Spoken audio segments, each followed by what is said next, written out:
삼성은 한국의 근로자에게 인도 노동자보다 30배나 많은 급여를 주고 인도 노동자에게는 인도 평균 근로자 임금의 2배 정도를 주면서 생색을 내고 있습니다. 여기 하버드 경영학과 세미나장에서 인도 출신 학생이 열변을 토하고 있습니다. 이를 본 한국 학생이 말을 꺼내자 이내 고개를 들지 못하고 주변에 있던 사람들은 박수를 치며 환호하는데요. 과연 무슨 일이 있었던 걸까요? 안녕하세요. 저는 영국 런던 출신 26 올리비아 브라운이에요. 지금은 하버드 경영대학원에서 글로벌 지속가능 경영을 전공하고 있답니다. 사실 제 인생은 문학과 경영 사이에서 줄타기 하는 것 같았어요. 중학교 때까지만 해도 저는 소설가를 꿈꾸며 청소년 문학집을 썼고 런던 청소년 문학 대회에서 은상을 수상하기도 했죠. 그때 학교에서는 브라운 작가라고 불리며 꽤나 명성을 얻었답니다. 하지만 인생이란 게 항상 우리가 원하는 대로 흘러가지는 않더라고요. 아버지께서 미국 실리콘밸리의 유명 IT 기업 부사장으로 계셨기에 조금 더 실용적이고 국제적인 학문을 하기를 바라셨어요. 그렇게 저는 문학 대신 경영학의 길을 선택하게 되었고 하버드에서 학부를 마치고 지금은 대학원까지 다니고 있답니다. 그런데 최근 한 소식이 저희 마음을 뒤흔들어 놓았어요. 한국의 소설가 한강이 노벨 문학상을 받았다는 뉴스였죠. 아시아에서는 5번째, 한국 작가로서는 최초, 그리고 아시아 여성으로는 처음이라고 합니다. 한강의 이야기를 들으면서 저는 묘한 감정에 사로잡혔어요. 특히 그녀도 처음에는 직장을 다녔지만 결국 소설가의 길을 선택해 세계적인 작가가 되었다는 점이 저의 가슴을 울렸거든요. 그날 밤 한강의 수상 소식을 듣고 기숙사로 돌아가는 길이었어요. 캠퍼스는 고요했고 가로등 불빛만이 저를 비추고 있었는데 문득 눈에 들어온 게 있었어요. 게시판에 붙은 작은 포스터에 World Literature Club 모집 공고였습니다. 그 순간 한강의 이야기와 제 과거가 오버랩되면서 저는 문득 나도 할 수 있지 않을까 라는 생각이 들었어요. 물론 지금 당장 소설가가 되겠다는 건 아니지만 적어도 제 삶의 문학을 다시 불러들일 수 있지 않을까 하고요. 게다가 세계 문학을 통해 다양한 문화와 사회를 이해하는 것이 세계화, 경영을 공부하는 데에도 큰 도움이 될 거라고 생각했죠. 그래서 저는 망설임 없이 동아리 가입을 결심했고 바로 첫 모임에 참석하게 되었습니다. 동아리방에 들어서자 다양한 국적의 학생들이 모여 있더라고요. 그 중에서도 특히 눈에 띄는 2사람이 있었어요. 한 명은 한국에서 온 민규였고 다른 한 명은 인도 출신의 살만이었죠. 민규는 키가 크고 날카로운 눈매를 가진 청년이었는데 그의 가방에는 언제나 책이 2권 이상 들어있다고 하더라고요. 국제개발학을 전공하는 그는 저처럼 어렸을 때는 소설가를 꿈꿨다가 어찌하다 보니 국제개발학을 전공하게 되었대요. 민규는 처음 소설 동아리에 가입한 저를 격하게 환영하면서 이번에 화제가 되었던 한강의 작품 소년이 온다를 예로 들며 개발도상국의 민주화 과정과 그 과정에서의 인권 문제를 설명했어요. 그의 말에는 언제나 깊은 통찰력이 묻어났고 문학을 통해 세계의 다양한 사회 문제를 이해하고 분석하는 그의 모습은 정말 감탄스러웠어요. 반면 살만은 통통한 체형에 둥근 안경을 쓴 친구였는데 그의 미소는 언제나 따뜻했습니다. 기술 정책학을 공부하고 있던 그의 접근 방식은 민규와는 또 달랐어요. 살만은 인도의 대표적인 데무노 타고르의 시를 인용하며 AI의 윤리적 문제를 설명하더라고요. 그는 기계에 마음이 없다면 그것이 괴물이 된다는 타고르의 구절을 통해 기술 발전의 양면성을 지적했죠. 살만의 이야기를 들을 때면 마치 과거와 미래가 한자리에서 대화를 나누는 것 같은 신비로운 느낌이 들었답니다. 이런 생각에 빠져있던 저는 곧 민규와 살만 사이에서 벌어진 흥미로운 토론에 주목하게 되었어요. 살만이 먼저 입을 열었습니다. 그는 타고르의 작품이 인도의 복잡한 사회, 구조와 문화적 다양성을 얼마나 섬세하게 다루고 있는지 설명하기 시작했죠. 특히 타고르의 기탄잘리를 언급하며 이 작품이 어떻게 인도의 영성과 보편적 인류애를 아름답게 융합시켰는지 설명했죠. 그의 설명을 들으며 인도 문학에 대한 호기심이 생겼답니다. 하지만 민규도 만만치 않았어요. 그는 한강 작가의 작품이 가진 깊이와 세계성에 관해 이야기하기 시작했죠. 특히 이번 노벨 문학상 수상이 얼마나 의미 있는 일인지 강조했어요. 한강의 채식주의자가 어떻게 현대 사회의 폭력성과 개인의 저항을 섬세하게 그려냈는지, 그리고 소년이 온다를 통해 역사의 아픔을 어떻게 예술로 승화시켰는지 설명했습니다. 민규의 말을 들으며 저는 한국 문학에 제가 알고 있던 것보다 훨씬 더 깊고 풍부한 세계가 그 안에 있다는 걸 알게 되었습니다. 동시에 문학이 어떻게 한 나라의 역사와 사회를 반영하는지도 이해하게 되었답니다. 2사람의 열정적인 토론을 들으며 저는 문학 동아리에 가입한 것이 정말 좋은 선택이었다고 느꼈어요. 이런 깊이 있는 대화를 나눌 기회가 흔치 않다는 걸 알았거든요. 하지만 동시에 조금 부담스럽기도 했어요. 제가 과연 이런 수준 높은 토론에 참여할 수 있을지 걱정되더라고요. 그때였습니다. 민규와 살만의 토론이 점점 더 열기를 띠기 시작하더니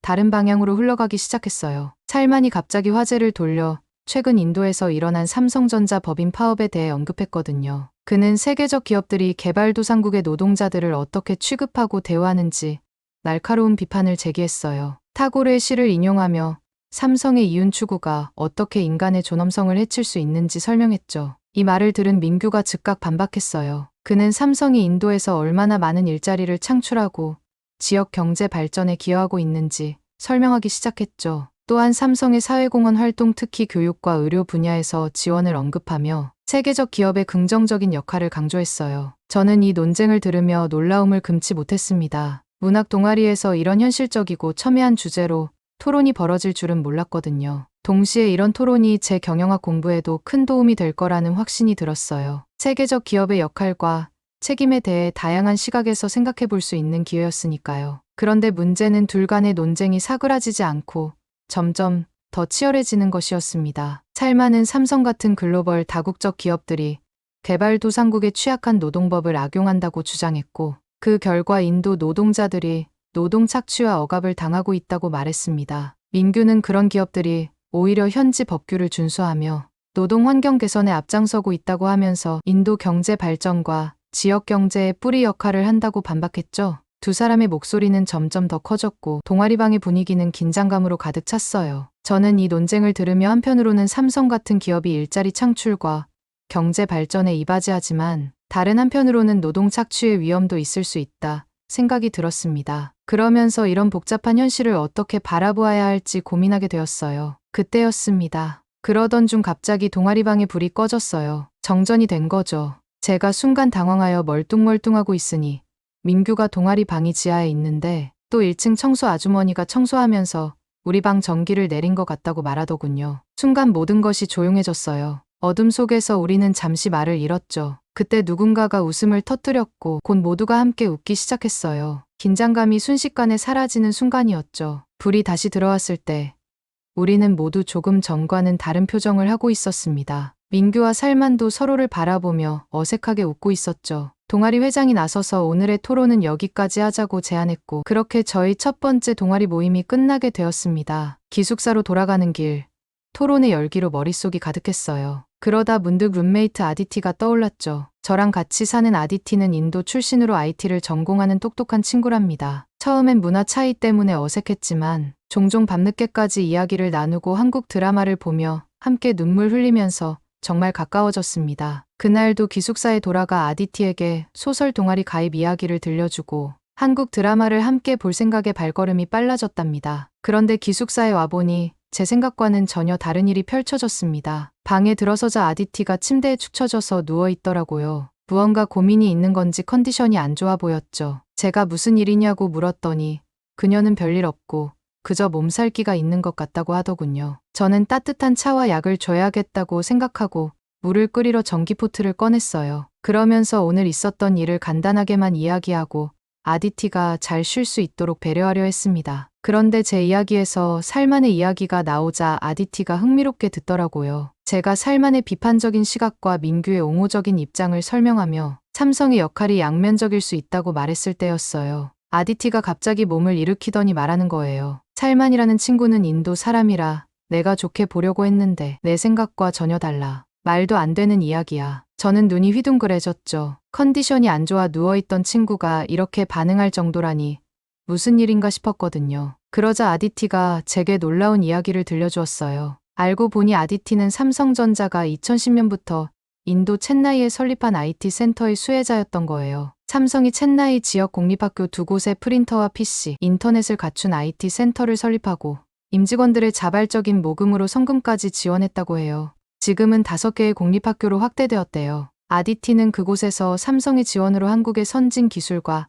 IT 교육을 받아 하버드에 입학하게 되었고 덕분에 지금 인공지능과 빅데이터를 전공하게 되었다고 말하더군요. 저는 그 말을 듣고 깜짝 놀랐답니다. 세계적 기업의 사회공헌 활동이 이렇게 직접적으로 한 개인의 인생을 바꿀 수 있다는 사실이 정말 놀라웠거든요. 더욱 감동적인 건 아디티의 꿈이었어요. 그녀는 자신도 삼성 같은 세계적 기업에서 IT를 통해 많은 소외계층에게 희망과 사랑을 주는 것이 꿈이라고 말하더라고요. 그 순간 저는 세계적 기업의 윤리와 사회적 책임에 대해 새로운 시각을 갖게 되었어요. 제가 느낀 점을 이야기하자 아디티가 흥미로운 제안을 했습니다. 다음 주에 학교에서 세계적 기업 윤리 세미나가 열리는데 참석해 보라고 권하더라고요. 아디티도 가고 싶어 했지만 컨디션이 안 좋아서 못 갈 것 같다고 했죠. 그날 밤 저는 많은 생각에 잠겼어요. 문학 동아리에서 시작된 토론, 그리고 아디티의 실제 경험을 들으며 세계적 기업의 역할에 대한 제 시각이 얼마나 좁았는지 깨달았거든요. 앞으로 세미나에 참석해서 더 많은 것을 배우고 싶다는 생각이 들었답니다. 다음 날 아침, 저는 새로운 결심을 안고 일어났습니다. 세계적 기업의 역할과 책임에 대해 더 깊이 공부해 보기로 한 거예요. 그래서 도서관에 가서 관련 서적들을 찾아보기 시작했죠. 책을 읽으며 저는 기업의 사회적 책임이나 윤리 경영 같은 새로운 개념을 접하게 되었고, 점점 더 이 주제에 빠져들게 되었어요. 그렇게 오전을 도서관에서 보내고 오후가 되니 문득 아디티의 상태가 괜찮아졌는지 걱정이 되더라고요. 그런데 아디티는 제 연락을 받지 않았습니다. 뭔가 불길한 예감이 들어 문자를 보냈는데 문자마저 읽지 않더라고요. 불안한 마음이 들어 하던 공부를 뒤로 하고 서둘러 기숙사로 향했죠. 그러곤 기숙사 방에 들어가서 깜짝 놀라고 말았습니다. 아디티가 없는 거예요. 단순히 밖에 나갔다기보다 그녀의 옷가지와 소지품들도 많이 사라졌었습니다. 혹시 병원에 간 건 아닐까? 아니면 어디서 쓰러진 건 아닐까? 머릿속이 복잡해지는 그때 책상 위에 놓인 편지 한 통이 눈에 들어왔어요. 떨리는 손으로 편지를 펼쳤죠. 아디티의 필체였습니다. 편지에는 그동안 숨겨왔던 아디티 가족의 사정이 적혀 있었어요. 아디티의 아버지는 삼성 IT 센터에서 일하셨는데 최근 건강이 급격히 나빠지셔서 일을 그만두시고 지금은 걷기조차 힘들다는 거예요. 일을 할 때부터 허리가 아주 아팠는데 최근 통증이 더 심해져서 밥도 제대로 못 챙겨 드시고 기력이 너무 쇠해졌다고 해요. 더 충격적인 건 인도의 고향에는 적절한 의료 시설이 없고 대기 시간도 엄청나게 길어서 아버지의 심각한 병세에 당장 치료를 받아야 하는데 그럴 수 없다는 거였어요. 게다가 치료비도 만만치 않아 보였죠. 아디티는 제가 걱정할까봐 말을 안 하고 잠깐 다녀오려 했다고 해요. 하지만 결국 걱정할 것 같아서 편지로 간단한 소식만 전한다고 했죠. 편지 마지막에는 너무 걱정하지 말고 인도에 잘 도착하면 그때 연락하겠다는 말도 덧붙여 있었어요. 저는 편지를 다 읽고 나서 마음이 너무 무거워졌어요. 친구가 이런 큰 어려움을 겪고 있었는데 전혀 눈치채지 못했다는 게 너무 미안하고 부끄러웠습니다. 어떻게든 도와주고 싶었지만 학생 신분으로 할 수 있는 게 별로 없다는 사실에 무력감을 느꼈어요. 그날 밤 저는 아디티가 무사히 인도에 도착하기를 간절히 바라며 잠들었어요. 그리고 다음 날부터는 더욱 열심히 공부하기로 다짐했죠. 언젠가 제가 세계적 기업에서 일하게 된다면 돈도 많이 벌고 아디티의 가족 같은 분들을 돕는 일을 하고 싶다는 꿈이 생겼거든요. 그렇게 하루가 지나가고 드디어 세계적 기업 윤리 세미나 날이 밝았어요. 저는 설렘과 긴장감을 안고 강당으로 향했죠. 강당에 들어서자 이미 많은 학생과 교수님으로 가득 차 있더라고요. 앞줄에서 민규와 살만을 발견하고 그들 옆에 자리를 잡았답니다. 하버드에서 기업의 사회적 책임과 관련하여 세계적인 권위자로 알려진 존스 교수님께서 마이크를 잡자 강당이 순식간에 조용해졌습니다. 교수님은 카리스마 넘치는 모습으로 강단에 올라서자마자 최근 노벨 문학상을 받은 한국 소설가 한강의 이야기로 세미나 시작을 알렸어요. 교수님은 이번 수상이 한국이 경제뿐만 아니라 문화적으로도 세계적 위상을 갖게 된 역사적으로 중요한 사건이라고 강조하셨죠. 일전에 한국이 삼성, 현대, LG와 같은 세계적 기업들의 활약으로 IT 선진국으로서 세계 역사상 유례없는 속도로 10위 경제 대국이 되었다고 언급하셨어요. 거기에 더해 방탄소년단의 세계적 인기, 봉준호 감독의 영화 기생충, 아카데미상 수상, 오징어 게임 드라마의 전 세계적 흥행으로 K문화에 대한 기대감이 높았다고 하셨습니다. 그런데 이제 순수 문학 분야인 노벨 문학상까지 받았다는 것은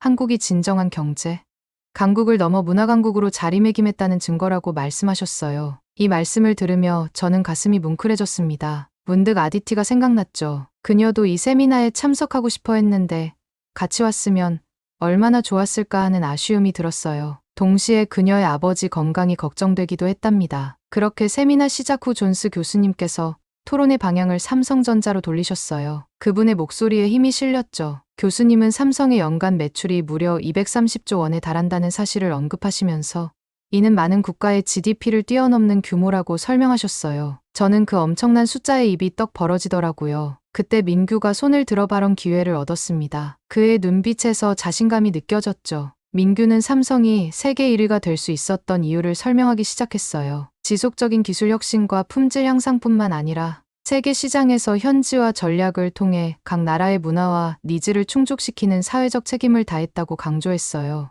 또한 단기 이익보다는 지역사회의 환원과 상생을 위해 교육, 의료, 문화 지원 등 다양한 사회공헌 활동을 펼쳐왔다고 말했죠. 민규의 설명을 들으며 저는 고개가 깊이 끄덕여졌습니다. 아디티를 통해 들은 이야기들이 떠올랐거든요. 하지만 곧 살만의 반응이 궁금해졌죠. 예상대로 살만이 바로 손을 들어 반박했어요. 그의 목소리에는 분명한 불만이 묻어나는 것 같았습니다. 살만은 인도의 데무노 타고르의 작품 기탄잘리를 인용하며 기업은 결국 자신이 발 딛고 있는 터전과 조화를 이루어야 한다고 주장했어요. 그러면서 삼성이 인도에서 노동자들의 권리를 충분히 존중하지 않고 있다고 비판했죠. 살만의 목소리가 점점 높아지더니 그는 인도 타밀나두주 첸나이에 있는 삼성 공장의 파업 문제를 제기했습니다. 그 공장은 2,000명 규모로 연간 120억 달러의 매출을 올리고 있다고 해요. 이는 삼성 전체 매출의 3분의 1에 해당하는 엄청난 규모라고 강조했죠. 그러면서 삼성이 노동조합 결성을 맡고 있으며 근로조건 개선 요구를 무시하고 있다고 비판했어요. 살만의 날카로운 비판에 강당 안의 분위기가 순식간에 긴장감으로 가득 찼습니다. 저는 숨을 죽이고 민규의 반응을 기다렸죠. 민규의 얼굴에는 당혹감이 스쳐 지나갔지만 곧 차분한 표정으로 바뀌었어요. 민규는 침착하게 대답하기 시작했어요. 삼성이 단순히 이윤만을 추구하는 기업이 아니라고 말했죠. 그들이 인도 사회에 크게 기여하고 있다며 교육 프로그램, 의료 지원, 지역 개발 사업 등 구체적인 예를 들어 설명했어요.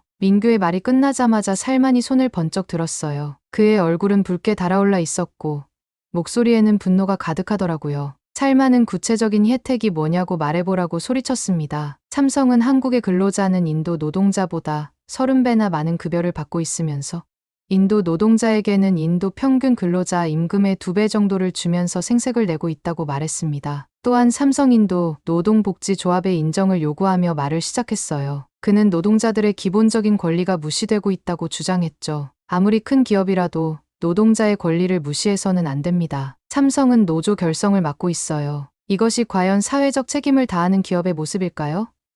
살만의 목소리가 강당을 울렸습니다. 저는 숨을 죽이고 이 격렬한 논쟁을 지켜보고 있었어요. 두 사람의 주장이 모두 일리가 있어 보였고 이 복잡한 문제에 대한 해답을 찾기가 쉽지 않아 보였죠. 그때였습니다. 민규가 차분하게 말을 이어갔어요. 삼성은 노조와 사측이 함께 성장하고 삼성이 뿌리내리고 있는 지역사회까지 같이 성장하는 상생의 경영 철학으로 인도 사회의 존경과 자부심이 되고 있어요. 인도에서도 삼성전자에 다니는 사람을 우러러보고 좋아하죠. 미국 경제지 포브스가 선정한 세계에서 가장 일하고 싶은 기업 1위가 삼성전자로 3년 연속 선정되었거든요. 만약 삼성이 인도를 무시한다면 역으로 그렇게 많은 인도 사람이 왜 삼성에 취업하고 싶어서 안달이 났겠어요? 도대체 회사가 얼마나 좋으면 근로자가 죽으면 자식에게 세습까지 해달라고 요구하겠어요? 도대체 어느 부분에서 삼성이 인도 근로자를 무시하고 압박한 건지 이해할 수가 없습니다. 오히려 인도 근로자가 인도주의적인 삼성을 폭력으로 몰아내고 매도하려고 하고 있습니다. 민규의 말에 저는 깊이 고개를 끄덕였어요. 삼성의 긍정적인 영향력을 실감할 수 있었죠. 하지만 동시에 살만의 주장도 궁금해졌어요. 민규의 말이 끝나자마자 살만이 마치 용수철처럼 튀어오르듯 얼굴이 붉게 달아올라 말했습니다. 마치 살만의 눈에서는 불꽃이 튀는 것 같았어요. 아무리 그렇더라도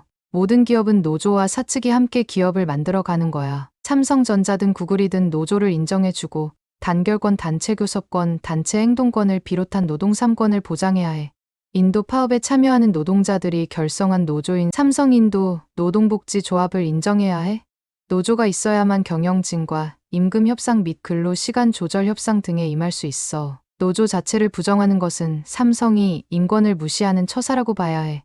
살만의 목소리가 강당을 울렸어요. 그의 말 한마디 한마디가 마치 망치로 바위를 내리치는 것 같았죠. 저는 숨을 죽이고 이 격렬한 논쟁을 지켜보고 있었어요. 심장이 빠르게 뛰는 것을 느낄 수 있었습니다. 그때 민규가 다시 입을 열었어요. 삼성은 인권보호와 선한 영향력 행사를 위해 규제받고 힘들어하는 사람들까지도 구석구석 찾아내서 지원하는 대표적인 사회적 기업이에요. 한강이 최근 노벨 문학상을 받았지만 과거 보수 정부 시절에 감시 대상 명단으로 분류되었다는 논란이 있었어요. 이런 와중에도 삼성의 이재용 회장은 한국 문화와 예술의 발전에 꾸준히 관심을 가져왔고 한강의 가능성을 일찍이 알아보았습니다. 그리고 삼성은 24년 10월 한강이 노벨 문학상을 받기 5개월 전에 삼성 호암상 예술상을 수여했습니다. 이처럼 삼성은 예술과 문화에 대한 후원을 통해 한국의 위상을 높이고 세계 시장에서 한국 문화의 영향력을 높이는 데 중요한 역할을 해왔어요. 존스 교수님이 이때 개입하셨어요.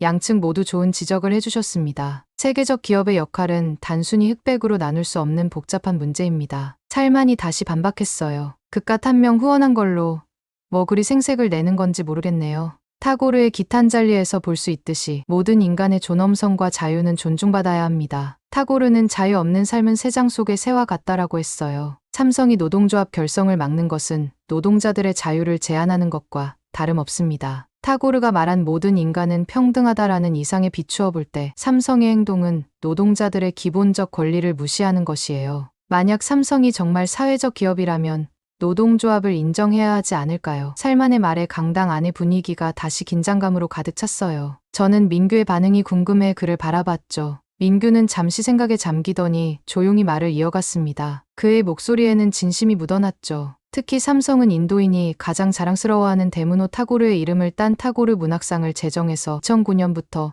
10년 넘게 인도 문학 꿈나무들을 후원하고 있어요. 타고르는 아시아 최초로 노벨 문학상을 받았으며 간디와 함께 인도의 국부로 칭송받는 분이죠. 그런데도 인도 기업 중 어느 하나도 미래의 타고르를 꿈꾸는 인도 아이들의 꿈을 응원하지 않았어요. 하지만 삼성은 대한민국 기업임에도 불구하고 인도 법인이 뿌리내린 지역의 문학 발전과 사회적 상생을 위해 지금까지도 이 문학상을 수여하고 있습니다. 민규의 눈빛이 반짝였어요. 심지어 인도 문학협회 서기관이 인도 문학 발전에 힘쓰는 세계적 기업 삼성전자 덕분에 인도 문화는 더욱 빛날 것이며 삼성도 영원히 빛날 것이라며 인터뷰까지 자청했다고 해요. 삼성의 온기는 한 사람에게만 그치지 않고 인도 사회 전체는 물론 전 세계와 인류 전체에 긍정적인 영향을 미치고 있습니다. 민규의 말에 저는 깜짝 놀랐어요. 삼성이 이렇게 다양한 방면에서 인도 사회에 기여하고 있다는 사실을 몰랐거든요. 하지만 살만의 표정은 여전히 불만스러워 보였습니다. 살만이 고개를 저으며 말했어요. 문학 양성에만 투자하는 게 기업인가요? 기본적인 인간에 투자하고 우수 인력을 양성하기 위해 노력해야 하는 거 아닌가요? 같이 일하는 근로자의 요구도 안 들어주는 기업이 어떻게 사회적 기업이라고 하는 거죠? 민규는 살만의 질문에 대답하듯 더욱 구체적인 예를 들며 설명을 이어갔어요. 그의 목소리에는 확신이 가득했죠. 삼성전자는 2010년부터 인도 챈나이에서 IT 센터 2곳을 운영하며 어려운 환경의 지역 청소년과 주민들을 위한 IT 교육 활동에도 힘썼습니다. 챈나이 지역 공립학교 2곳에 각각 20여 대의 PC와 프린터, 인터넷 설비 등을 갖춘 IT 센터를 설립했고 지금은 5개 학교가 더 추가되어 총 7개의 공립학교에서 이 프로그램이 운영되고 있습니다. 민규의 설명을 들으며 저는 세계적 기업의 사회적 책임이 얼마나 다양한 형태로 실현될 수 있는지 깨닫게 되었어요. 동시에 이런 복잡한 문제에 대해 한 가지 답만 있는 게 아니라는 것도 알게 되었답니다. 토론이 점점 더 열기를 띄어가는 와중에 존스 교수님이 다시 입을 여셨어요. 그분의 목소리에는 연륜과 지혜가 묻어났죠. 민규 학생의 지적이 일리 있습니다. 교수님이 말씀하셨어요. 삼성은 오랫동안 근로자와 사측이 상생 관계를 맺고 지역사회에 공헌해온 기업이었습니다. 사실 삼성이 제공하는 혜택이 너무 좋다 보니 오히려 문제가 생기기도 했죠. 자국 기업과의 복지 격차가 커지면서 더 많은 혜택을 바라는 욕심이 생겨났던 것도 사실입니다. 교수님은 잠시 숨을 고르시더니 계속해서 말씀하셨어요. 특히 과거 중국의 사례를 보면 이해가 쉽습니다. 삼성전자가 중국에 공장을 두었을 때도 비슷한 일이 있었어요. 혜택이 너무 좋아 중국 노동자들이 더 많은 것을 요구하기 시작했고 결국 삼성은 중국에서 철수해 인도로 오게 되었죠. 그러면서 교수님은 현재 상황도 짚어주셨습니다. 지금은 미중 무역 갈등으로 삼성, 구글, 애플 같은 세계적 기업들이 새로운 제조기지를 찾고 있는 시기입니다. 인도가 중국을 대체할 수 있는 대안으로 떠오르고 있죠. 나렌드라 모디 총리의 메이크 인 인디아 정책으로 외국 기업에 보조금까지 주면서 투자를 유치하고 있는 상황에서 이미 진출해 있는 삼성을 내쫓으려는 건 현명해 보이지 않습니다. 교수님의 말씀이 끝나자 강당에 잠시 정적이 흘렀어요. 모두가 그 말의 의미를 곱씹어보는 듯했죠. 그때였어요. 토론이 한창 진행 중일 때 갑자기 제 주머니에서 휴대전화가 진동하기 시작했어요. 화면을 확인해 보니 아디티에게서 긴급 영상통화 요청이 왔더라고요. 저는 잠시 망설였지만 아디티의 상황이 걱정되어 통화를 받기로 했어요. 주변 사람들에게 양해를 구하고 강당 뒤쪽으로 이동했습니다. 화면에 나타난 아디티의 얼굴은 피곤해 보였지만 동시에 안도의 표정도 보였어요. 아디티는 미안한 기색을 보이며 갑자기 연락한 이유를 설명하기 시작했습니다. 그녀에겐 제게 꼭 알려주고 싶은 소식이 있다고 했죠. 아버지의 상태가 생각보다 심각하지만 놀라운 일이 일어났다고 해요. 삼성에서 그들을 도와주기로 했다는 거예요. 김준호 차장이라는 분이 연락해와서 삼성의 글로벌 의료 지원 프로그램을 통해 아버지를 한국의 삼성서울병원으로 모시고 가 치료를 받게 해준다고 했대요. 저는 깜짝 놀라 말을 잇지 못했어요. 아디티는 이 프로그램에 대해 더 자세히 설명해 주었어요. 삼성이 전 세계 지사의 직원들과 그 가족들을 위해 운영하는 것이라고 해요. 고도의 의료 기술이 필요한 중증 환자들을 한국으로 초청해 최고의 의료 서비스를 제공하며 모든 비용은 삼성에서 부담한다고 하더라고요. 아디티는 눈물을 흘리며 그녀의 가족에게는 기적 같은 일이라고 했죠. 저는 마음이 복잡했어요. 조금 전까지 열띤 토론에서 들었던 삼성에 대한 비판적인 의견들이 머릿속을 스쳐 지나갔죠. 하지만 동시에 아디티와 그녀의 가족에게 실질적인 도움을 준 삼성의 모습도 보게 되었어요. 아디티는 이제 아버지와 함께 한국으로 가는 준비를 하고 있다고 했어요. 돌아와서 자세한 이야기를 들려주겠다고 약속했죠. 아디티와의 통화를 마치고 강당으로 돌아왔을 때 분위기가 많이 달라져 있었습니다. 제 마음은 아직도 아디티의 이야기로 가득 차 있었죠. 떨리는 목소리로 방금 들은 소식을 전했어요. 아디티의 아버지가 삼성의 도움으로 한국에서 치료를 받게 되었다는 사실. 아디티도 2010년 삼성이 인도 첸나이에 설립한 IT 센터의 수혜자였다는 사실을 말했어요. 그리고 그 덕분에 아디티가 지금 하버드에서 인공지능과 AI를 공부할 수 있게 되고 지금은 그때의 삼성전자 김준호 차장님을 통해 현재 운영 중인 삼성의 글로벌 의료 지원 프로그램의 도움을 받게 되었다는 사실까지 전부 말했습니다. 제 말을 들은 참가자들의 반응은 각양각색이었어요. 특히 모든 치료 비용을 삼성에서 전액 부담한다는 사실에 놀라는 사람들이 많았어요. 찰마는 충격을 받은 듯 고개를 숙인 채 침묵했어요. 그의 눈빛에서 혼란스러움과 동시에 인정할 수 없다는 표정이 읽혔죠. 반면 민규는 밝은 표정으로 고개를 끄덕이며 삼성의 글로벌 사회공헌 활동을 다시 한번 강조했습니다. 그의 목소리에는 자부심이 묻어났어요. 저는 이 모든 상황을 지켜보며 세계적 기업의 역할에 대한 새로운 시각이 형성되는 걸 느꼈습니다. 비판만으로는 부족하고 실제 사례와 영향력을 종합적으로 고려해야 한다는 생각이 들었죠. 머릿속이 복잡해지면서도 동시에 뭔가 명확해지는 느낌이었어요. 그때였습니다. 존스 교수님께서 통찰력 있는 눈빛으로 말씀하셨어요. 방금 들은 아디티의 사례야말로 삼성의 인도주의적이고 인간적인 기업의 모습을 실제로 체감할 수 있는 완벽한 예시입니다. 이는 삼성이 단순한 이윤 추구를 넘어서 실제로 사람들의 삶을 변화시키고 있다는 증거죠. 교수님은 아디티가 실제로 겪은 일에 감동하면서 계속 말씀을 이어가셨어요. 삼성은 단순히 한국의 대표 기업이 아닙니다. 그들의 영향력은 전 세계에 미치고 있죠. 230조 원에 달하는 연간 매출은 많은 국가의 GDP를 뛰어넘는 규모입니다. 하지만 더 중요한 건 이런 경제적 힘을 어떻게 사용하느냐는 거죠. 교수님의 목소리에 힘이 실렸어요. 삼성은 기술 혁신을 통해 세계 시장을 선도하면서도 동시에 사회적 책임을 다하고 있습니다. 아디티의 사례처럼 교육 지원부터 의료 혜택까지 그들의 영향력은 개인의 삶을 근본적으로 변화시키고 있어요. 이는 진정한 세계적 기업의 모습이자 우리가 기업에 기대하는 사회적 책임의 모범 사례라고 할 수 있습니다. 만약 이런 세계적인 기업인 삼성이 인도에서 철수한다면 이는 더 좋은 생산기지를 찾아간다는 뜻이 되고 반대로 인도가 최악의 생산기지가 된다는 의미가 되겠죠. 교수님의 말씀에 강당 전체가 숨죽인 채 귀 기울였어요. 삼성을 비롯한 한국 기업은 물론이고 구글이나 애플 같은 다른 거대 정보통신 기업들도 줄줄이 탈출 러시에 뛰어들 겁니다. 이는 인도 사회에 심각한 경제적 타격을 줄 뿐만 아니라 인도의 국제 경쟁력도 심각하게 저하하고 신뢰도도 떨어뜨리는 결과를 초래하겠죠. 그러면서 교수님은 마지막으로 이렇게 말씀하셨어요. 하지만 기억하세요. 삼성이 인도에서 철수하더라도 그들의 영향력은 영원히 빛나는 별처럼 남을 것입니다. 이 말씀에 많은 참가자들이 깊이 공감하는 듯했어요. 저도 가슴 한편이 뭉클해지는 걸 느꼈죠. 세계적 기업의 역할과 책임이 얼마나 크고 복잡한지, 그리고 그것이 어떻게 한 나라의 운명과 개인의 삶에 영향을 미치는지 새삼 깨달았답니다. 세미나가 끝난 후 저는 이 모든 경험을 통해 미래에 대한 새로운 계획을 세우게 되었어요. 세계적 기업의 선한 영향력을 연구하고 이를 확산시키는 것이 제 목표가 되었죠. 하버드에서의 남은 학업 기간, 저는 기업의 사회적 책임과 지속 가능한 비즈니스 모델에 대해 더 깊이 공부하기로 했어요. 영원히 빛나는 밝은 별 삼성처럼 세계 곳곳에 선한 영향력을 행사하면서 사회적 책임을 다하는 멋진 기업인이 되기 위해 열심히 공부하려고 해요. 오늘 사연은 여기까지입니다. 어떻게 들으셨나요?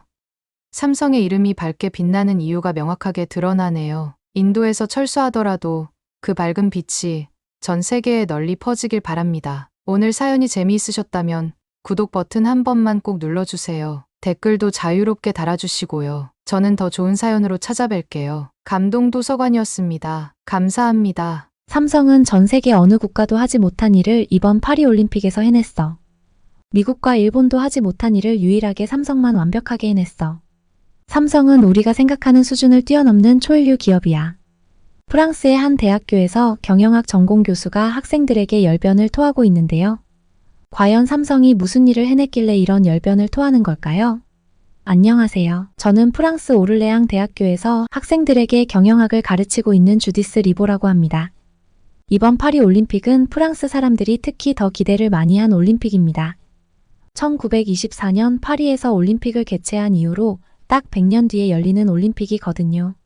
저 역시 들뜬 마음과 부푼 기대를 안고 올림픽 개회식을 봤어요.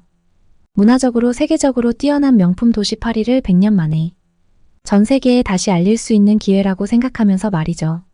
프랑스 정부에서도 올림픽 조직위원회를 만들고 대규모 건설과 인프라 확장, 올림픽 참가 선수 지원, 테러 위협 대비, 게다가 기후와 날씨를 비롯한 환경 문제까지 모든 부분에서 성과를 내려고 노력했죠. 그렇지만 아시다시피 파리올림픽은 개회식부터 폐회식까지 많은 실수와 운영 미숙 때문에 전 세계인들의 비난을 받았죠. 대표적으로 에어컨 없는 선수촌, 생강의 수질 오염, 풀밖에 없는 선수촌 식단, 도난과 절도 사건까지 다 말하려면 하루 종일 말해도 못할 만큼 많았죠. 반면에 이런 말도 많고 탈도 많았던 올림픽에서 역대급 우수한 성적을 거둔 나라가 있는데요. 바로 한국입니다. 특히 한국은 이번 파리올림픽에서 종합순위 8위를 기록했어요. 찾아보니 자국 수도인 서울에서 열렸던 88년 올림픽 이후 가장 많은 메달을 땄다고 하는데요. 심지어 한국 선수는 이번 올림픽에 역대 최소 인원인 144명만 참여했다고 합니다. 그런데도 한국 선수들은 코리아로 하나 되어 한국이 경제 강국인 것뿐만 아니라 체육 강국이라는 것도 전 세계에 증명했는데요. 제가 가장 기억에 남는 한국 선수 경기를 꼽으라면 단연 오상욱 선수의 펜싱 경기예요. 프랑스가 이번 올림픽 준비로 비난을 많이 받기는 했지만 펜싱 경기에서만큼은 잘해주길 바랬거든요. 아시다시피 펜싱은 프랑스가 종주국으로 올림픽에서 늘 좋은 성적을 냈던 종목이었어요. 그런데 한국 오상욱 선수가 프랑스 파리 중심 하늘에 태극기를 그것도 2번이나 휘날렸어요. 실력적으로도 인성적으로 뛰어난 선수라 저는 오상욱 선수의 금메달을 인정할 수밖에 없었죠. 한국 선수들은 세계 무대에서도 긴장하지 않고 당당하고 카리스마 넘치게 자신의 실력을 뽐냈어요. 저는 어떻게 한국 선수들이 이렇게 역대 최고 성적을 내게 됐는지 궁금했어요. 그리고 파리 올림픽에 대해서 더 열심히 기사를 찾아보고 조사를 해봤죠. 파리 올림픽 공부를 하다 보니 한국 사람들이 전 세계에서 1등을 하고 세계인의 사랑을 받는 이유를 알 것 같았어요. 이건 마치 삼성이 이번 올림픽에서 세계인의 시선을 사로잡고 글로벌 기업으로서 압도적인 주목을 받은 것과 같았어요. 한국이 올림픽에서 역대 최대 성적을 얻고 한국 기업 삼성이 이번 올림픽에서 그 어떤 국가도 하지 못한 일을 한 것은 결코 우연이 아니에요. 제가 프랑스에서 학생들에게 경영학을 가르치는 교수잖아요. 저는 삼성이 이번 올림픽에서 보여준 세계적인 퍼포먼스를 학생들에게 혁신사례 교육자료로 만들어서 강의할 예정이에요. 경영학자로서 이번 올림픽에서 삼성은 대단한 전략을 보여줬어요. 우선 삼성은 이번 파리 올림픽에서 삼성전자가 세계 최초로 개발한 AI 스마트폰 갤럭시 Z 플립 6 올림픽 에디션 제품을 선수들에게 무상으로 제공했어요.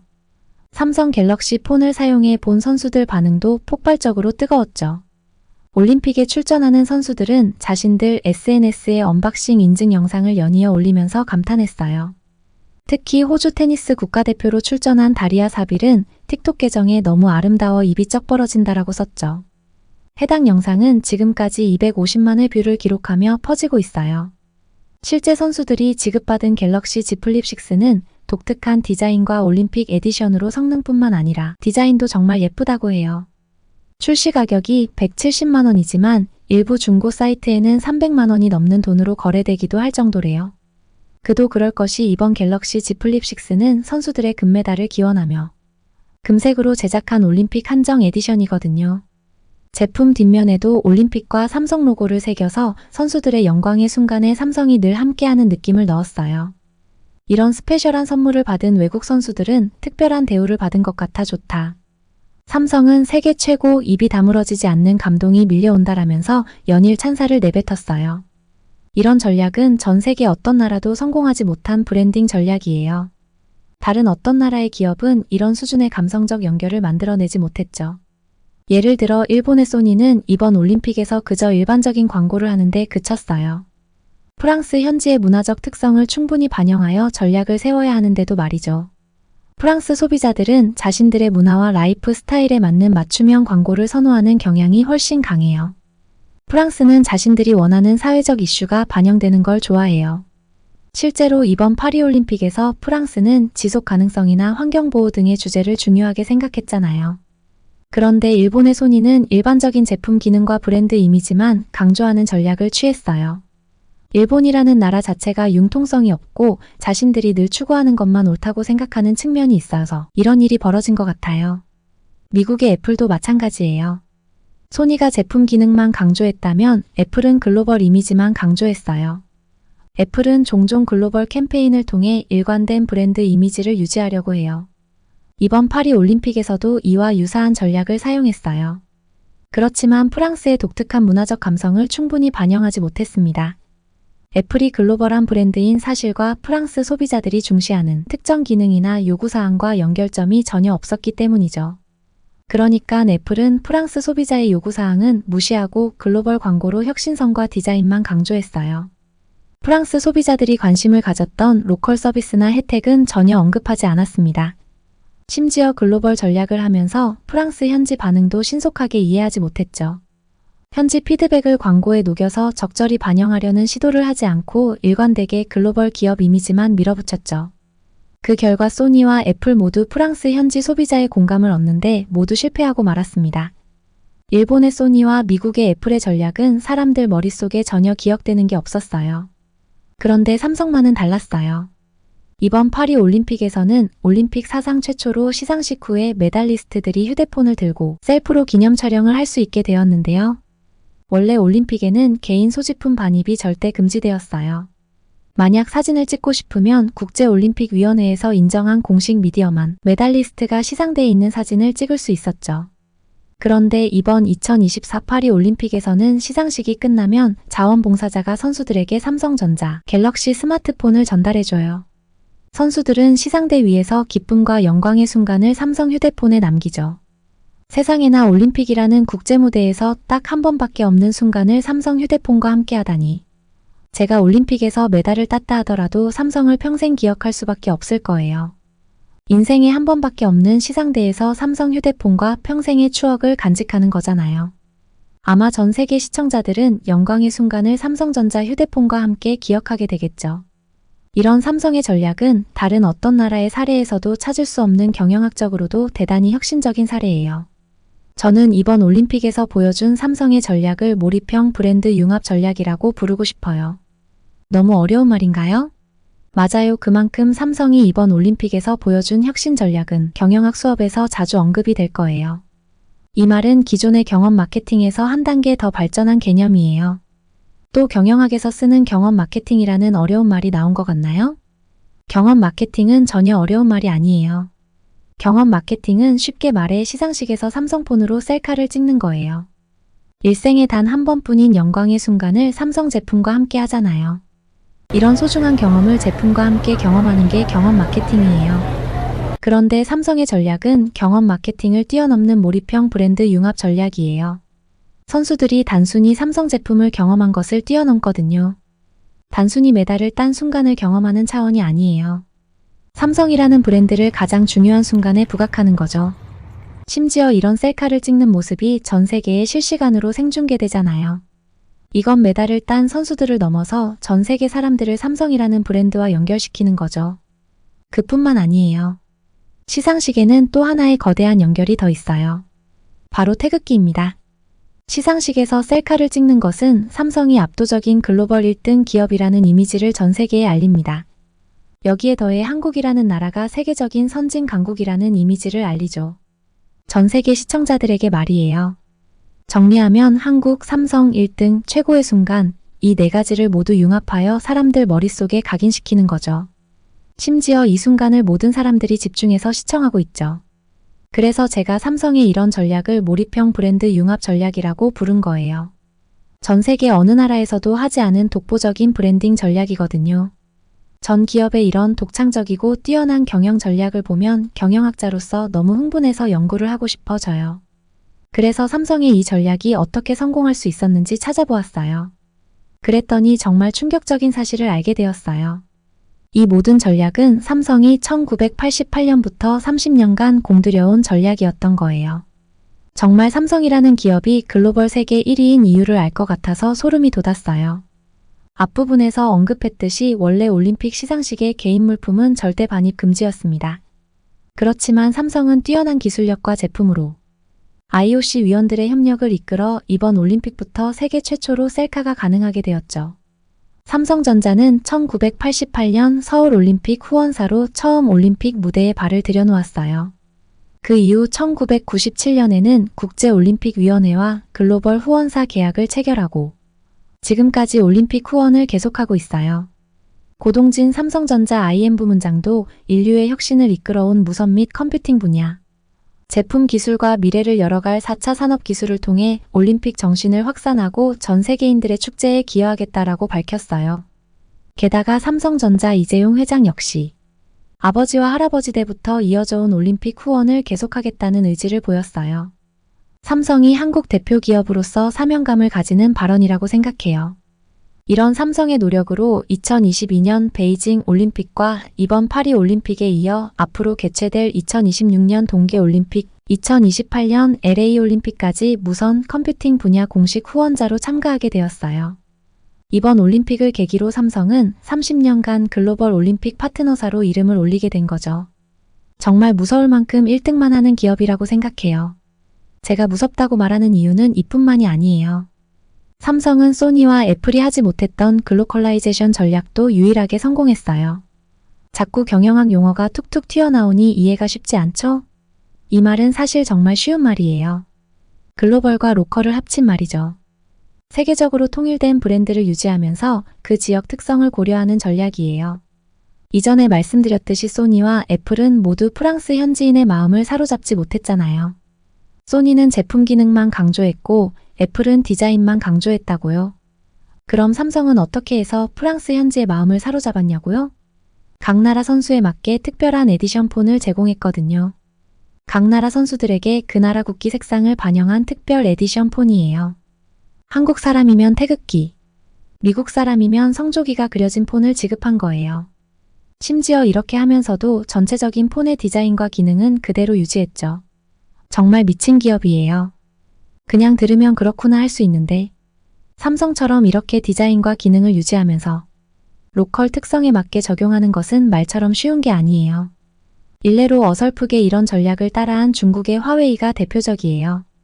화웨이도 이번 파리올림픽에서 글로컬라이제이션 전략을 써서 브랜드 인식 향상을 목표로 했어요.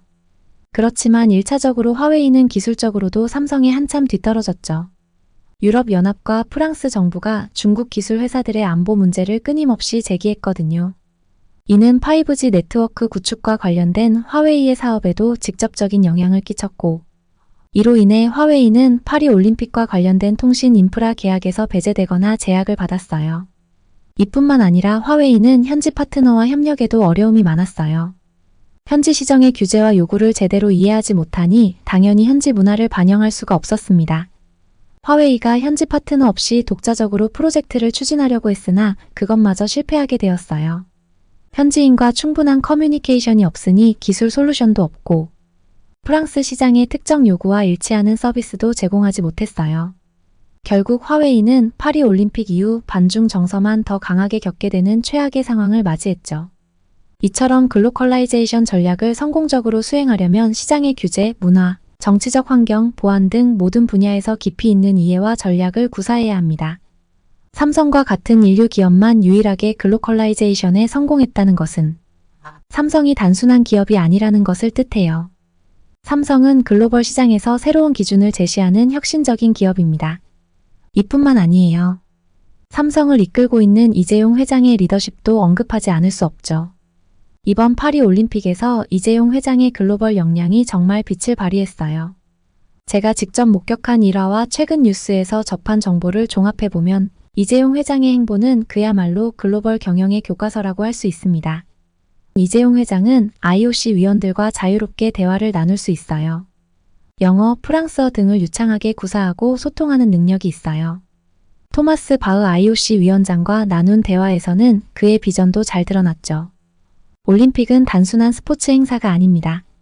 이는 전 세계를 하나로 연결하는 플랫폼이죠. 삼성의 기술로 이 연결을 더욱 강화하고 싶습니다. 라는 그의 말에서 진정한 글로벌 리더의 면모를 볼 수 있었어요. 여기서 그치지 않고 이재용 회장은 단 6일 만에 프랑스 대통령, IOC 위원장, 일론 머스크 세계 유수의 정보통신 기술 기업 최고 경영자들을 모두 만났어요. 단순한 의전을 넘어서 스포츠 외교의 끝을 보여준 겁니다. 특히 에마뉘엘 마크롱 대통령과의 만남은 큰 주목을 받았어요. 이 자리에서 이재용 회장은 삼성의 프랑스 투자 계획을 구체적으로 언급했어요. 이재용 회장은 프랑스 AI 연구에 향후 5년간 10억 유로를 투자하겠다고 말했어요. 이는 한국 돈 1조 5천억 원이나 되는 어마어마한 금액이에요. 이런 제안은 비즈니스와 외교를 결합한 고차원적인 전략의 결과물이었죠. 아니나 다를까 국제올림픽위원회에서도 이를 인정하고 삼성을 세계 최고라고 인정해줬어요.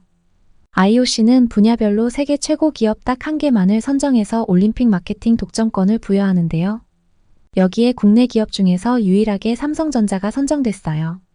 그 때문에 파리 올림픽 개막식 때부터 생강에서 보트를 타고 등장하는 선수들의 모습을 삼성 갤럭시 S24 울트라로 촬영해서 전 세계에 생중계했었죠. 삼성은 총 85대의 퍼레이드 보트에 갤럭시 S24 울트라를 200대 이상 설치했어요. 이런 이재용 회장의 글로벌 역량으로 삼성은 IOC와 2032년까지 올림픽 후원 계약을 연장할 수 있었어요. 다른 어떤 기업도 해내지 못한 성과를 이재용 회장과 삼성이 만들어낸 거예요. 삼성은 몰입형 브랜드 융합 전략, 글로컬라이제이션, 올림픽 마케팅 독점권 등 다른 나라들이 하지 못한 일들을 이루어냈어요. 정말 한국의 삼성이라는 기업은 수십 년간 전 세계 1위를 하면서도 압도적인 성과를 내는 믿을 수 없는 기업이에요.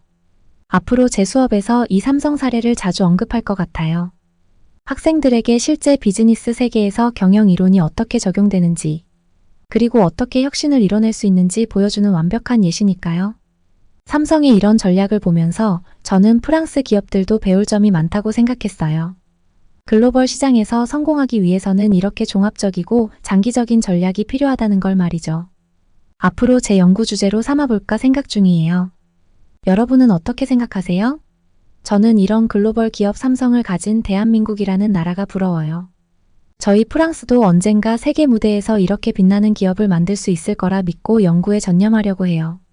하지만 그러기 위해서는 삼성처럼 혁신적이고 장기적인 시각을 가져야 할 거예요. 이번 올림픽은 저에게 그런 교훈을 준 소중한 경험이었습니다. 오늘 이야기는 여기까지입니다. 어떻게 들으셨나요? 전 세계 사람 중에 삼성을 모르는 사람은 없죠. 그만큼 세계적인 기업이고 우리나라의 대표 기업입니다. 자부심이 한 움큼 생기네요. 오늘 사연이 재미있었다면 구독 버튼 한 번만 클릭해 주십시오. 그리고 삼성과 관련된 이야기 있으면 댓글도 부탁드릴게요. 시청해 주셔서 감사합니다. 감동도서관이었습니다. 아니, 그럼 이게 처음이 아니라는 거야. 그럼 전 세계 기업 생태계가 붕괴될 정도의 충격이 있을 거야. 모든 걸 다 버리고 처음부터 다시 시작해야 하는데 그건 말도 안 되는 일이야. 믿을 수 없어. 여기 프랑스 대학 강의실에서 국제기업 경영학과 학과장이 열변을 토하고 있는데요. 과연 무슨 일이 있었던 걸까요? 안녕하세요. 저는 파리 소르본 대학교 국제기업 경영학과장 피에르 뒤부아 교수입니다. 오늘 여러분과 나누고 싶은 이야기가 있어서 이렇게 사연을 보냅니다. 그건 바로 2024 파리 올림픽에 대한 것인데 솔직히 말씀드리면 이 주제를 꺼내는 것조차 마음이 무겁습니다. 프랑스인으로서 부끄럽고 수치스러운 게 많기 때문이죠. 프랑스 대학 교수로서도 그렇고 한 사람의 파리 시민으로서도 이번 파리 올림픽에 대한 기대가 컸습니다. 파리의 영광과 프랑스의 자존심을 전 세계에 보여주겠다고 생각했죠. 하지만 그 꿈은 산산조각 났어요. 동시에 제 마음도 함께 무너져 내렸습니다. 가장 먼저 떠오르는 건 생강 문제예요. 아, 정말이지 부끄럽기 그지없습니다. 우리가 그토록 자랑스러워하던 생강이 이렇게 오염되어 있을 줄이야. 수치로 보면 더 충격적이에요. 생강의 대장균 수치가 얼마인 줄 아세요? 리터당 1300개나 됩니다. 안전 기준의 3배라고요. 반면에 한국의 한강은 어떨까요? 놀랍게도 리터당 10개 미만이래요. 이 차이를 보면서 제 가슴이 얼마나 아팠는지 모릅니다. 우리 프랑스가 한국에 비해 이렇게 뒤처져 있었다니. 선수들이 구토하는 모습을 보면서 제 자존심도 함께 토해내는 것만 같았어요. 그리고 치안 문제는 또 어떻고요? 시위는 계속되고 관광객들은 불안에 떨었죠. 심지어 국기 개양 실수까지 있었죠. 개회식과 폐막식 둘 다 이런 실수가 있었어요. 올림픽 오륜기도 잘못 걸고 우리 프랑스 국기마저 잘못 걸었어요. 그러니 뭐 말 다 했죠. 이런 실수들을 떠올리면 지금도 얼굴이 화끈거립니다. 우리 프랑스가 어쩌다 이 지경이 됐을까요? 프랑스 기업들의 대응은 더 실망스러웠어요. 글로벌 무대에서 우리의 위상을 보여줄 기회였는데 프랑스 기업들은 그저 우왕좌왕했을 뿐이에요. 제가 경영학 교수로서 이런 모습을 보며 느낀 좌절감이란 여러분의 상상을 초월할 겁니다. 말로 표현할 수 없을 정도입니다. 자국의 올림픽을 보며 이렇게 부끄러움을 느껴야 한다는 게 정말 괴롭습니다. 우리의 꿈은 무너졌고 파리의 명성은 땅에 떨어졌어요. 하지만 이게 끝이 아닙니다. 더 충격적인 이야기가 남아있어요. 바로 한 기업이 이 모든 혼란 속에서 빛을 발했다는 거죠. 그 기업은 대한민국의 삼성입니다. 어떻게 그들이 이런 성과를 낼 수 있었는지 국제기업 경영학과 학과장으로서 이야기를 들려드릴게요. 삼성의 믿을 수 없는 성과를 보면서 제 마음이 조금 복잡합니다. 한편으로는 우리의 실패에 대한 부끄러움과 좌절감이겠지만 다른 한편으로는 삼성의 성공을 보며 느낀 놀라움과 존경심도 있어요. 이런 감정의 소용돌이를 느끼는 이유는 삼성의 성공 전략이 제가 국제기업 경영학을 공부하면서 생전 처음 바라보는 광경이었거든요. 정말이지 삼성의 전략은 천재적이었어요. 올림픽 기간에 삼성의 뛰어난 성과를 보면서 아, 우리 기업들은 왜 이렇게 하지 못했을까? 라는 혼잣말을 몇 번이나 했는지 몰라요. 우선 삼성의 빅토리 셀피 마케팅 들어보셨나요? 갤럭시 Z 플립 6를 활용한 이 전략은 올림픽 기간 동안 SNS에서 갤럭시 Z 플립 6 해시태그가 무려 500만 번 이상 사용되었다고 해요. 이게 얼마나 대단한 수치인 줄 아세요? 우리 프랑스 국민 전체가 이 해시태그를 사용한 것과 맞먹는 수치라니까요. 팔다리 달리고 휴대폰 있는 사람들 중에 인스타그램 하는 프랑스 사람은 거의 다 한 번씩 태그를 눌렀다는 뜻이에요. 특히 메달리스트들의 자발적인 홍보가 폭발적이었습니다. 수영 금메달리스트 KT 레데키는 시상식 직후 Z 플립 6로 찍은 셀카를 인스타그램에 올렸는데 이 게시물이 24시간 만에 좋아요 100만 개를 돌파했대요. 그녀는 이 특별한 순간을 Z 플립 6로 담을 수 있어 너무 기뻐요 라고 썼답니다. 메달리스트뿐만 아니에요. 해외 유명 인플루언서들의 활약도 대단했어요. 유명 유튜버 미스터 비스트는 올림픽 현장에서 Z 플립 6를 사용하는 영상을 올렸는데 이 영상의 조회수가 무려 5천만 회를 넘었다고 합니다. 그가 이 폰으로 찍으니까 내가 마치 프로 사진작가가 된 것 같아 라고 말하는 순간 전 세계 젊은이들의 마음을 사로잡았죠. 삼성의 기술력도 정말 대단했습니다. 5G 기술을 활용한 실시간 중계는 관중들에게 마치 경기장에 있는 것 같은 생생한 경험을 선사했어요. 8K 해상도의 중계 화면은 너무나 선명해서 선수들의 땀방울 하나하나까지 보일 정도였다고 하네요. 구체적인 숫자로 보면 더 놀랍습니다. 삼성의 5G 네트워크는 평균 다운로드 속도가 1.2Gbps를 기록했어요. 이 수치가 얼마나 빠른 수치인지 감이 잘 안 오시나요? 우리 프랑스의 평균 속도인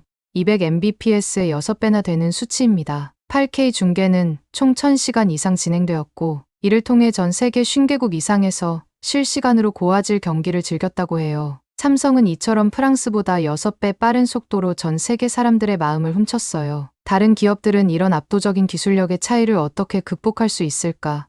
정말 의문이 들 정도였어요. 더 놀라운 건 삼성의 매출 증가예요. 올림픽 기간 동안 삼성의 스마트폰 판매량이 전년 동기 대비 30% 증가했다고 합니다. 금액으로 따지면 약 50억 달러의 추가 매출을 올린 셈이죠. 반면 우리 프랑스 기업들의 올림픽 특수는 말하기도 부끄럽네요. 이런 성과를 보면서 저는 정말 많은 생각이 들었어요. 우리가 어떻게 이런 혁신적인 전략을 놓칠 수 있었을까요?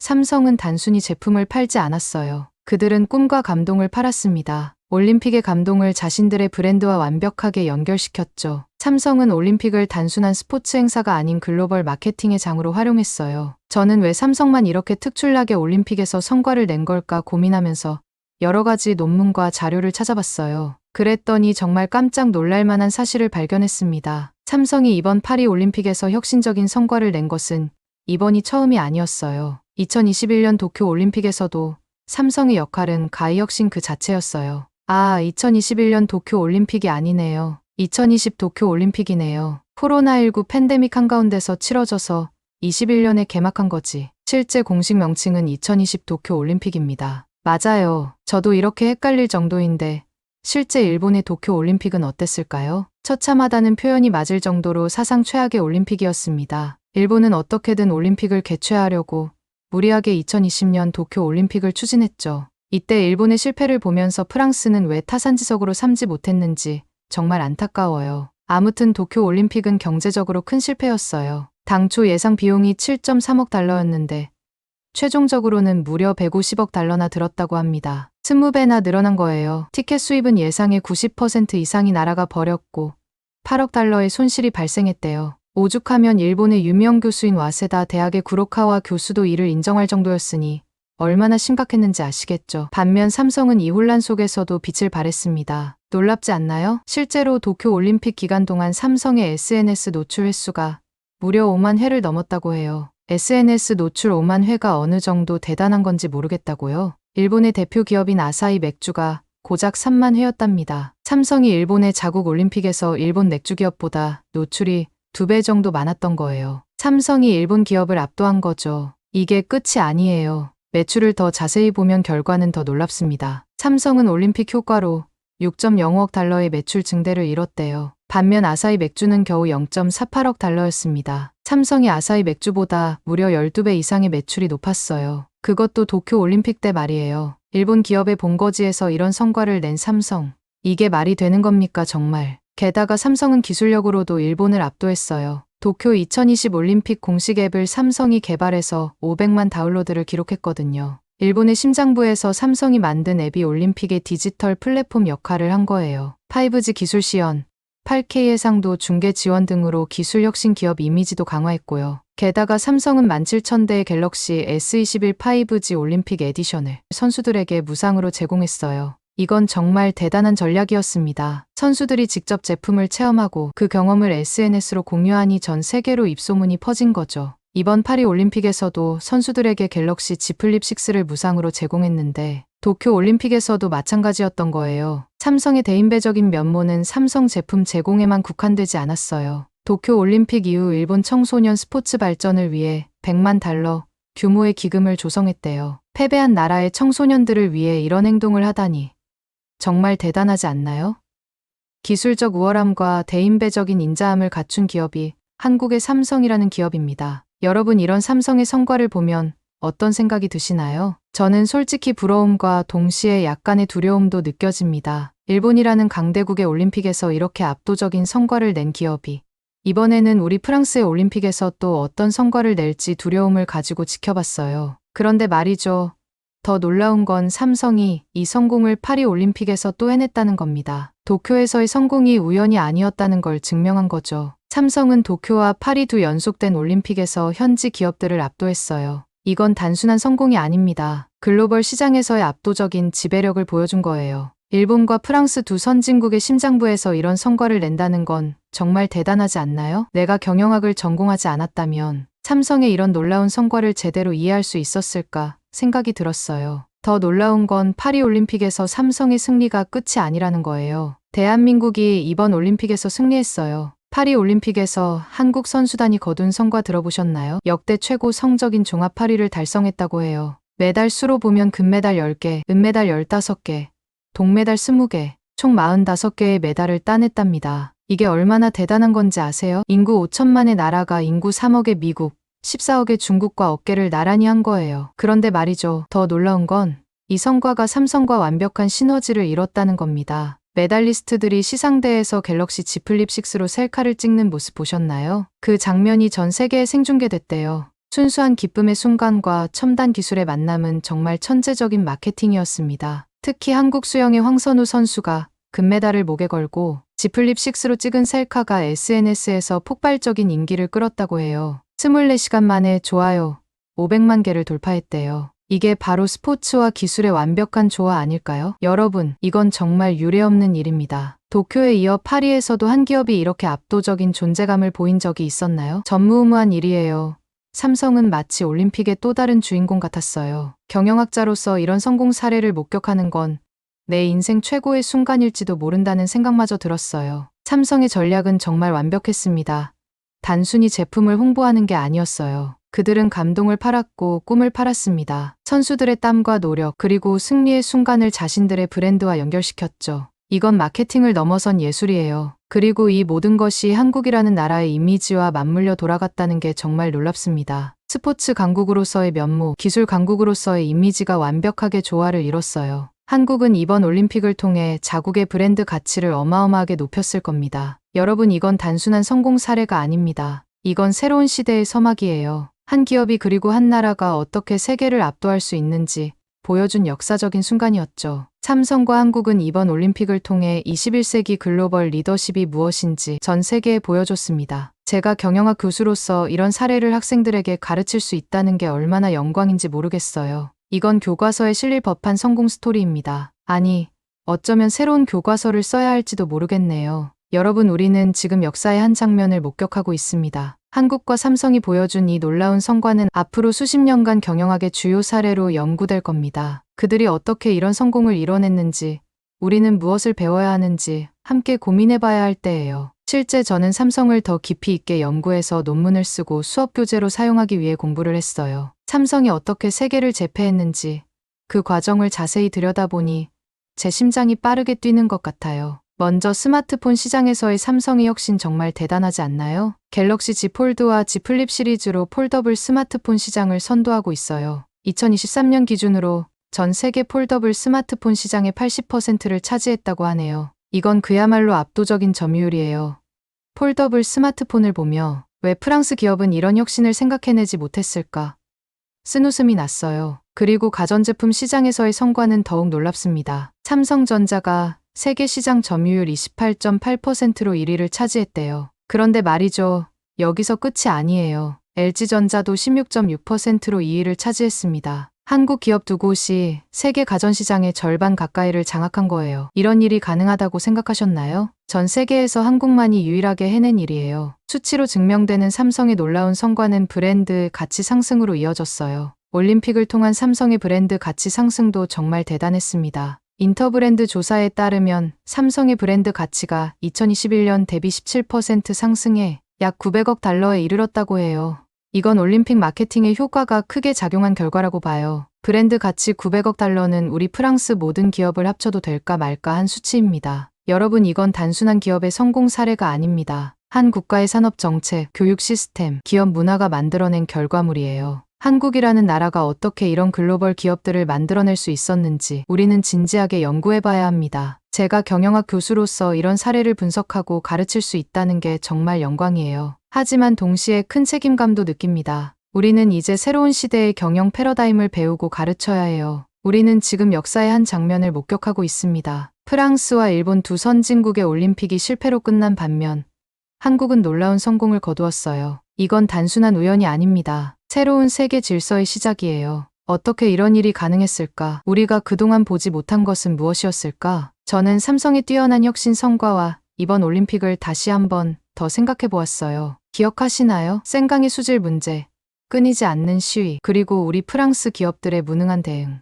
생각만 해도 부끄럽습니다. 일본의 도쿄 올림픽도 마찬가지였죠. 코로나 팬데믹 속에서 열린 무관중 올림픽, 천문학적인 경제적 손실. 두 나라 모두 올림픽을 통해 국격을 높이는 데 실패했어요. 하지만 한국은 달랐습니다. 삼성을 필두로 한 한국 기업들은 이 두 올림픽에서 놀라운 성과를 거뒀어요. 기술력, 마케팅 전략, 브랜드 가치 상승. 모든 면에서 세계를 압도했죠. 이건 정말 충격적입니다. 삼성의 성과가 전 세계 기업 생태계에 미칠 영향을 생각하면 경영학 교수로서 정말 큰 충격을 받습니다. 우리가 지금까지 가르치고 배워온 것들이 얼마나 구시대적이었는지 깨닫게 되네요. 한국 기업들의 혁신적인 경영 방식, 과감한 투자, 글로벌 시장을 바라보는 넓은 시야, 이 모든 것이 새로운 경영 패러다임을 만들어내고 있어요. 제가 가르치는 국제기업 경영학 내용을 전면 수정해야 할까? 아니면 나부터 다시 배워야 하는 건 아닐까?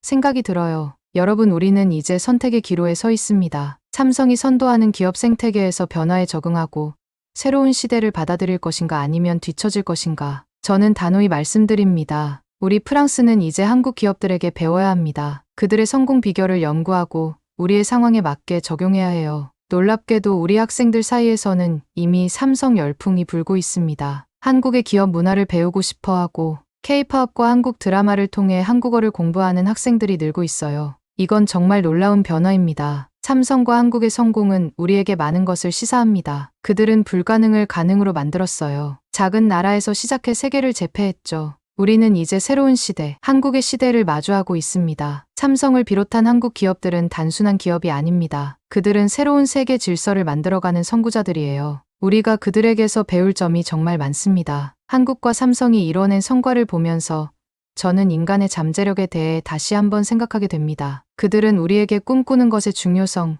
그리고 그 꿈을 향해 끊임없이 노력하는 것의 가치를 보여줬어요. 한국과 삼성이 그랬던 것처럼 이제 전 세계 사람들은 불가능을 가능으로 만들 수 있는 용기를 가지게 될 거예요. 한국과 삼성이 보여준 성공은 단순한 기업의 성공을 넘어 인간의 가능성에 대한 증명이에요. 삼성은 우리에게 희망을 주었고 변화의 필요성을 일깨워 주었습니다. 대한민국과 삼성 감사합니다. 오늘 사연 어떻게 들으셨나요? 파리 올림픽에 이어 도쿄 올림픽까지 삼성의 성공은 정말 우연이 아니었네요. 오늘 사연 재밌게 들으셨다면 구독 버튼 한 번만 꼭 부탁드립니다. 글로벌 기업 삼성에게 응원 댓글도 부탁드려요. 저는 더 좋은 소식으로 찾아뵐게요. 감동 도서관이었습니다. 감사합니다.